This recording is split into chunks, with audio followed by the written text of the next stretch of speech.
Welcome to TradeTheNBI.com. This is John. This report is for the 19th of December. Who could forget this day? It's Grace's birthday. Big happy birthday to my 12-year-old. And at a time where the market is really giving us some excitement, so I've shrunk the daily down quite a bit. And the reason being is we have to go all the way back to positive extreme from way back here. Let me move the vertical line that I have marked over here so you can see it right back there. 25.25. So we move to current,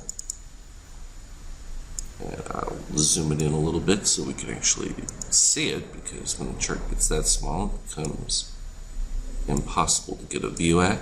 And we dipped as low as 31 was the intraday low, moved right back up to that 52 marker, which was a previous outlet that we had marked from before. So this is what they do when you're in this kind of a decline. They gravitate to it. Now we knew we weren't going to be seeing any major move. We did get the turn of positive steel, which creates a long snake within the short run.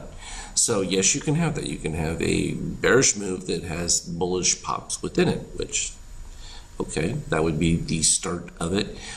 How much that's going to give us? Well, we know that there's really nothing between 2550 and 2600, and that's exactly why we saw such a precipitous drop to it in the last day plus. So it didn't take long to do it, but that's not uncommon when there's significant selling, because then it aggravates. Same with the moves up. If you get dramatic moves up, it creates short covering, which then in turn is more buying. In this case, liquidations create more selling, and till it abates, or till you reach key levels where people with money that's going to be parked for length of time see value. So that's when they jump in, and that's what you'll get. And those usually create the big moves, like we saw the other day, where you started up plus 13, plus 14. I mean, you can see even for the market currently in pre-market, it's up 17. So that's the kind of bounce you get in a low liquidity situation, which is what we have, where the bid's really not as high as you might otherwise expect it. The NQ pretty much matching, even though it's comparatively better than the S&P, just from the way the degree and the percentage of new low versus where the previous low was. But it's very consistent in its appearance in all other aspects. So it's always nice to see this convergence. Of course, Europeans say they have a deal which has pumped the euro, but I think some of that's just a play that maybe, just maybe, the Fed doesn't do something stupid and raise rates, even though they've promised to do so. That could be the big upside potential if nothing happens with the Fed, because they've really been aggressive at trying to stop growth as we know it. So the flight to treasuries whenever they're selling, oil continues its decline, and that is, you reach a point where it can go too low, and we're not quite there yet, but this is getting closer. And of course, interesting to have somewhat deflationary pressures, but gold rising by virtue of fear element, which is interesting because oil is no longer the trade, so you got to move to where you can actually get some type of return. So if we go back to the start of the day from the 5K chart, you can remember we were on that long run that was going through here. Started the day off with a brief short signal, clean DOC spread right there, that pretty much ended. I pointed out here again, this is why it's beautiful to see this, and I put the little gold box there. Hey, you get the steel crossing over, big warning there, and then boom, usually you get that crossover unless there's a orange rejection pretty darn quick. That created a nice long setup that just pretty much, this happens a lot with some of your long configurations where you just get back and forth. It's not a whole lot. We didn't break down any zones or anything, but still, overall, produced a decent 11-point move. This is where it was interesting, because when you have that kind of an up rally, your initial declines usually aren't the most powerful ones, and so we got a couple of modest signals. And this is where patience pays off, because yes, it was a DOC spread, it just didn't have much of a, what I like to see is usually coming from lower, you get a much stronger incline. You can see it from like over here as we got to the next peak, which became more interesting. Coming from a lower position, moving up, here we were just pretty much in a static sideways across the zero. So from here, we're coming from the -7, move all the way up to 0, and this becomes a powerful one because you're looking at this saying, okay, hey, I had my orange move above, green moves below orange, and crosses red, with cyan rising above the green at the same time steel crosses below.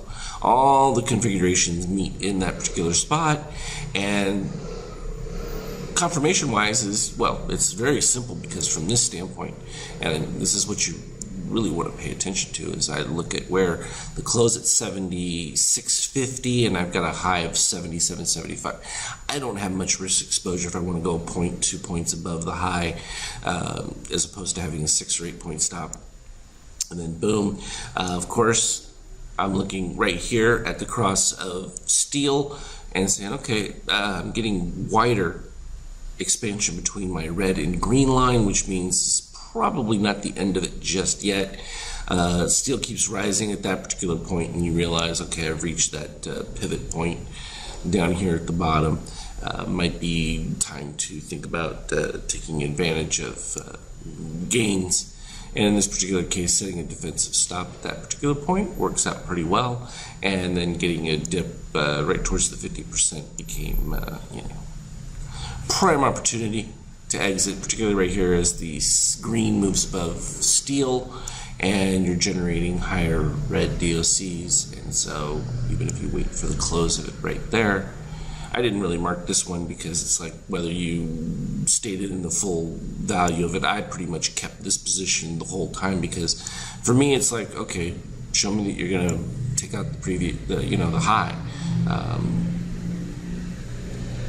We had okay readings and there was nothing spectacular. The rejection here of the move below with the orange not going below green meant that I felt that there was going to be a continuation down. We got to the 50% and then it produced that transition right here, and it's like, okay, at that point, they're going to try and bring it back to the highs again. Then we ended up with another clear signal right up here that produced another 8 points. And then you get buy configuration and pretty much did nothing, pretty much popped right above. Even though green was above, you really didn't get a failure signal until right over here. So it was pretty much nothing within that kind of setup. And then we made new lows, so it's never this first one that's all that exciting to me, but the P2 pivots are where you get a little bit more action from it. This one, when you're looking at it though, even though the P2 was marked here, if you look at the pivot from here to here, it's actually higher. It just counted that P2 first because it made new lows, it reset it. And but you could consider that if you just wanted to imagine this is your horizontal line. If you're going up at that angle, it's pretty clear. And even if you waited till later, I love to point these out too, because it's like, okay, even if you took it later, it's still worth 5 points. Just, for me, breaking 50% when you already know that you've got the signal, why not? And at that particular point, 50% is much cheaper at 65, and then you go all the way up to 72, so you could get several more points out of using those Morganacci lines. Then we ended up with the monster trades, and these were the beautiful ones where, everything comes into play all at the same time. Not only that, we got the full DOC spread at the same time. You get the cross, the steel was already below, it crossed at the same time, and voila, that one produced a whopping 34. I only moved this one over because the second entry, I posted this one as it came in as well. I just slid it over here. It still would have been the same stop point, so it really didn't vary too much at that particular point. But again, it just points out the the number of points you can rack up, even if you didn't want to take the long immediately. Again, taking it from a secondary higher pivot where the P2 already had started here, and there you end up with pivot up with the red as well as green meeting it, though green was still technically slightly below. Even if you waited to the next bar, you're really looking at almost no difference, but the momentum on the play was clear at that particular point once there was the up pivot of red, and that ended what was a pretty strong decline and the new lows down to that 30 level. And sure enough, at that point we get a nice rally post to the end, towards the end of the day, and right at the end of the day it produced another short setup, which was beautiful. This is a quick up, and then boom, you had this crossover. Now fine, if you wanted to wait to make sure you got confirmation, I show that this is the aggressive entry, and then the secondary one, which happened to be at the magenta, probably wasn't too much difference, 57.75 versus 54. It's a couple extra points, and for me those couple extra points are always nice to have. Then we ended up with lower Morganachi highs and a nice trail off. I posted this one at the end of the day. We were heading lower, and at the lows, once post-market started back up again, you got an immediate rise. So whether you took it immediately from the 38 or even trailed a little bit lower, it was fine. And then boom, beautiful buy from that, and that's where we're at this particular point. Current market update, so all good stuff, and just phenomenal the number of very clean points that it's producing. And when you look at some of these trades that come through, these really don't take any heat at all. Even from the higher entry here at 57, we ended up going to, well, it was 57 3/4, so almost 58, and we went up to 60. So yeah, that was a real significant barn burner. Now the upside from my viewpoint would have been the high above this bar. Literally though, I was already at the 100% for it, just in a safe play, but the expectation was at least to move to the 50%.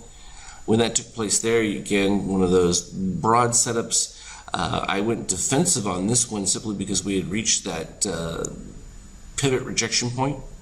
So I was above the highs of the previous bar, and thought I was going to get stopped out on it, but nope, continued on. And then once it did, it was looking at it right at the crossover right here, that we still had strong red declining and no green move, and steel was still, orange here was in a continuation. So it didn't result in anything, but that's how I want you to read what's going on with these, intra-bar, and being able to utilize it to get the maximized return, as opposed to just, looking for a few ticks or a point or two here and there.